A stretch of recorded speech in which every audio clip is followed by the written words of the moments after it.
कल ही आए थे बिग बॉस की पूरी टीम। अच्छा, कल फाइनल। वहाँ तो लड़ने झगड़ने वाले भौंकने वाले कुत्ते हैं। हम वहाँ जाके क्या करेंगे? नहीं नहीं, मैं जो लाऊंगा ना वो भागेगी नहीं। हमको भगोड़ी चाहिए। पैसा वही अच्छा जो धर्म के काम। बहुत ज़्यादा कंफर्टेबल मैं एप्पल के साथ ही रही हूँ, पर मुझे हर नए मतलब जो नया निकलेगा मुझे चाहिए। जो व्यक्ति खुद मोहमाया छोड़ने को कह रहा है वो खुद इतनी बड़ी मोहमाया में कैसे? रामचंद्र कह गए सिया से ऐसा कलयुग आएगा, हंस चुगेगा दाना दुनका कौवा मोती खाएगा। दुर्गा पंडाल में ये फोटो जितनी अजीब लग रही होंगी उतनी ये फोटोज भी शायद आपको देखने में अटपटी लगे। अब इन सब बातों का क्या रेलेवेंस है? तो चलिए आपको बताते हैं कि इन सब बातों का क्या रेलेवेंस है। अभिनव अरोड़ा की कंट्रोवर्सी खत्म भी नहीं हुई थी तभी एक वीडियो वायरल हुई जिसमें जया किशोरी जी, जो कि एक स्पिरिचुअल ओरेटर और यूथ आइकन भी, वो एयरपोर्ट पर फ्रेंच कंपनी क्रिस्टियन डायोर के लग्जरी हैंडबैग के साथ देखी गई। फिर क्या था, सोशल मीडिया पर ट्रोलिंग और कमेंट्स का ऐसा सैलाब आया कि ये तो सही नहीं हो रहा है। जो व्यक्ति खुद मोहमाया छोड़ने को कह रहा है वो खुद इतनी बड़ी मोहमाया में कैसे? ऊपर से आप उस चीज को खरीद कर इस्तेमाल कर रहे हैं जो गाय माता की चमड़ी से बना है, और जबकि ये खुद सनातन की प्रचारक हैं जिसमें गाय को पूजा जाता है। अब ये गलत है या सही है, मैं इस पर बात नहीं करूंगी। अभी मैं बात करूंगी उन एलिगेशंस पर जो जया किशोरी जी पर लगाए गए। तो पहले हम डायोर कंपनी की बात कर लेते हैं। क्रिस्टियन डायोर एक French multinational luxury goods company है जिसमें luxury bags, luxury beauty products, perfume और ड्रेसेस भी शामिल है। क्रिस्टियन डायोर अपने प्रोडक्ट्स को बनाने में लेदर का इस्तेमाल करता है, और लेदर के लिए काफ स्किन मतलब गाय के बच्चों की चमड़ी और लैम्ब स्किन मतलब भेड़ के बच्चों की चमड़ी का इस्तेमाल करता है। डायोर ब्रांड पर पहले भी कई एलिगेशंस लग चुके हैं, जैसे कि एक इंडियन डिजाइनर अरिजीत सेन, जो कि पीपल ट्री के को फाउंडर भी हैं, उन्होंने क्लेम किया था कि इनका आर्टिस्टिक डिजाइन डायोर ने कॉपी करके हल्के चेंजेस करके लॉन्च किया था, जो कि आप इमेजेस में भी देख सकते हैं, दोनों ड्रेसेस की फोटोज। फिर सेम टाइप का एलिगेशन चाइनीज स्कर्ट के लिए भी डायोर पर लगा था। इसके साथ डायोर और अरमानी पर लेबर एक्सप्लॉयटेशन के भी एलिगेशंस लग चुके हैं। बट अगर हम बात करें डायोर और जया किशोरी जी से जुड़ी कंट्रोवर्सी की, तो लोगों का कहना है कि जया किशोरी जी ने काफ स्किन से बना बैग को इस्तेमाल करके सनातन की मर्यादा को भंग किया है। उस पर उनका जवाब भी आया है। तो जो बैग की बात है, bag is a customised bag, और जो सबसे पहली चीज लोग कह रहे हैं कि लेदर है, उसमें कहीं भी लेदर नहीं है। वो एक कस्टमाइज बैग है, और कस्टमाइज का मतलब कि आप अपनी मर्जी से बनवाते हैं, इसलिए मेरा नाम तक लिखा हुआ है उसमें। जया किशोरी जी का कहना है कि उनका बैग कस्टमाइज्ड बैग है जो कि पूरे फैब्रिक से बना हुआ है, मतलब उन्होंने खुद से कस्टमाइज करके बनवाया है। तो मैंने भी ये चेक करने के लिए कि कस्टमाइजेशन का ऑप्शन मिलता है या नहीं, वो वेबसाइट पर चेक किया। काफी सिमिलर बैग्स मुझे मिले जिसमें क्लियरली मेंशन था कि काफ लाइनिंग का इस्तेमाल किया गया है। बाकी जया किशोरी जी का सेम टाइप का बैग भी नजर आया जिसमें पर्सनलाइज का ऑप्शन था, लेकिन इस ऑप्शन से बस कलर और अपना सिग्नेचर, लकी नंबर, नेम जैसे कस्टमाइज के ऑप्शन मुझे नजर आए। बाकी डिस्क्रिप्शन में कहीं लेदर का इस्तेमाल इसमें किया गया है ऐसा कुछ मुझे नजर नहीं आया। इसके अलावा बैग 2 लाख के ऊपर की कीमत का है। अब लोगों को डायोर के बैग्स पसंद क्यों आते हैं, इसके बारे में भी जरा बात कर ले। तो इसका बड़ा रीजन यही है कि ये बहुत सॉफ्ट और लाइट वेटेड और शाइनी भी होते हैं। अब ये सॉफ्ट होते ही इसलिए हैं क्योंकि इसमें काफ स्किन और लैम्ब स्किन का इस्तेमाल होता है, और क्योंकि वो बच्चा है तो उसकी skin extra soft light weighted होती है जिसका इस्तेमाल करके लेदर प्रोड्यूस किया जाता है। एंड देन ये इतने महंगे लग्जरी बैग्स बनाए जाते हैं और जिनका इतनी तादाद में इंडिया में भी इस्तेमाल होता है। And you know the hard fact of reality is कि लेदर फॉर्मेशन की प्रोसेस में एनिमल क्रुएल्टी बड़ी हद तक शामिल होती है, क्योंकि कभी कभार जिंदा बच्चे को मारकर उसकी स्किन यूज की जाती है, तब जाकर इतने महंगे स्टाइल आइकन बैग्स बनाए जाते हैं।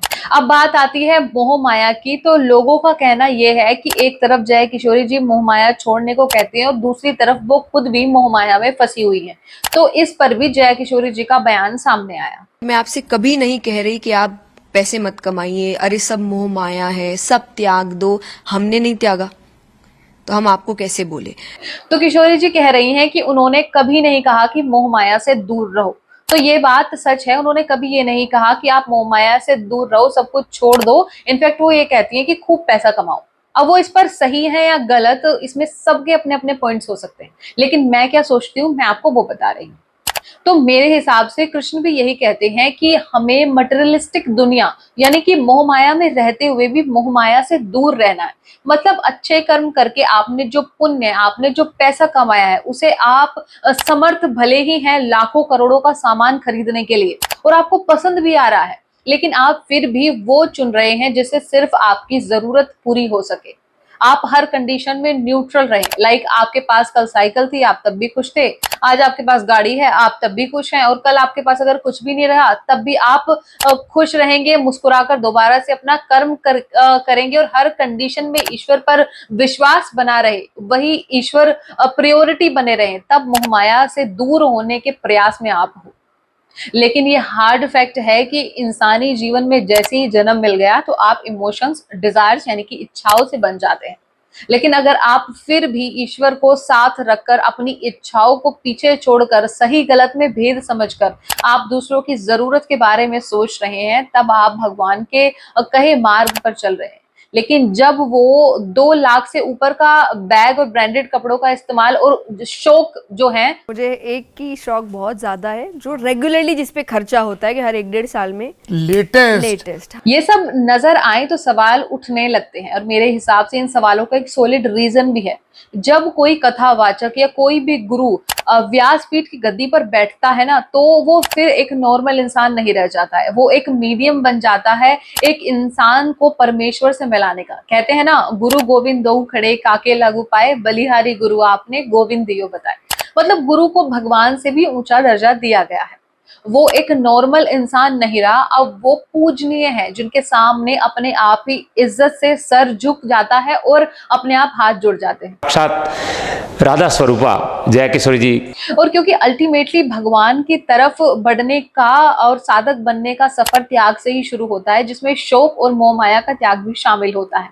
जैसे कि अभी अनिरुद्धाचार्य जी महाराज बिग बॉस में जाने को लेकर बड़ी कंट्रोवर्सी में, जबकि लोग ये भी कह रहे हैं कि इन्होंने फिल्म इंडस्ट्री को लेकर एक बयान भी दिया था जिसमें इनडायरेक्टली सलमान खान के हिट एंड रन केस का भी जिक्र किया गया था।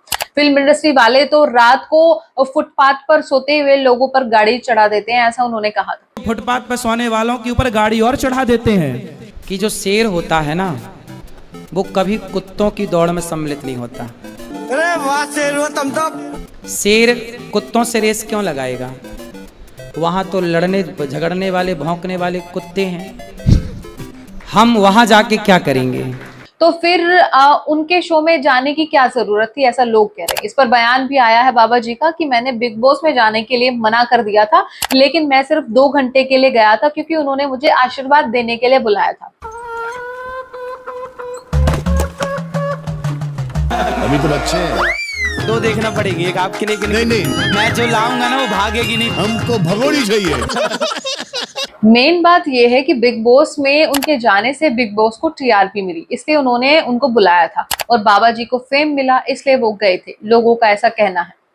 ऊपर से जया किशोरी जी ये कहती हैं कि पैसा खूब कमाओ, लेकिन वो पैसा धर्म के कार्यों में जाना चाहिए। तो अगर अपने पर्सनल शौक के लिए 2-2.5 लाख का बैग यूज करें तो इसमें धर्म क्या हो रहा है, इस पर भी सवाल खड़े होते हैं।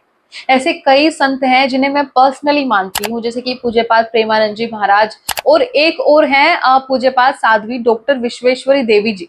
प्रेमानंद जी महाराज को तो मैं अभी से जानने लगी हूँ, लेकिन मैं पर्सनली जो श्री राम की तरफ मेरा झुकाव कराने वाली है वो डॉक्टर विश्वेश्वरी देवी जी। वो बचपन में मेरे गांव में श्री राम कथा करने आती थी और हर बार मैंने उनकी कथा सुनी है। और उस वक्त तो मैं इतनी छोटी थी कि मुझे ज्यादा कुछ अच्छे से समझ भी नहीं आता था, लेकिन वो जिस तरीके से समझाती थी और उनके मुखारबिन से निकले भजन, उनकी वजह से ही मैं कथा को सुनने चली जाती थी। अब वो धर्म का कार्य भी करती हैं, लेकिन सोशल मीडिया पर उनकी रील वायरल होते हुए कभी शायद किसी ने देखी होगी। और ऐसा नहीं है कि मैं प्रमोट कर रही हूँ, मेरा पर्सनल एक्सपीरियंस है, मैं वो बता रही हूँ। मेरे को मौका मिला तो, मेरा सौभाग्य रहा तो मैं आप सभी को उनसे मिलाने की कोशिश करूंगी ऑनलाइन मोड के थ्रू।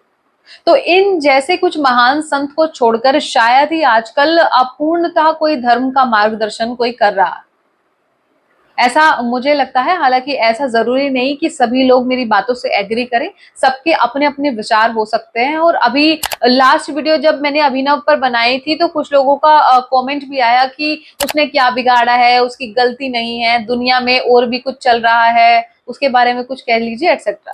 तो मैं फिर से यही कहूंगी कि गलती अभिनव की नहीं है, उसके पेरेंट्स की है, जिसकी वजह से वो मैनिपुलेटेड है। ऊपर से ये बच्चे देश का भविष्य हैं। मुझे लगता है इस पर बोलना पहले जरूरी था, वरना अगर ऐसे ही सब बच्चे अधूरे ज्ञान के साथ भगवान के नाम पर बिजनेस करेंगे तो आप ही बताइए ना, आने वाली जनरेशन को असली में कृष्ण का मतलब क्या है उसे कौन बताएगा। और आज कुछ बच्चे हैं, अगर तो जरूरी नहीं ना कि कल भी एक ही रहे, कल लाखों भी बच्चे हो सकते हैं, भगवान के नाम पर गलियों में नाच नाच कर पैसा बनाएंगे। और आखिरी में मुझे भी यही कहना है कि सामान लेना भी है और शौक भी है तो वाई बाहर के ब्रांड्स, मतलब इंडिया में कोई ऐसा ब्रांड बचा ही नहीं है, ऐसा कोई प्रोडक्ट ही नहीं है जिससे हमारी नीड्स को सेटिस्फाइड हो सकते हैं, हमारी नीड्स पूरी हो सके।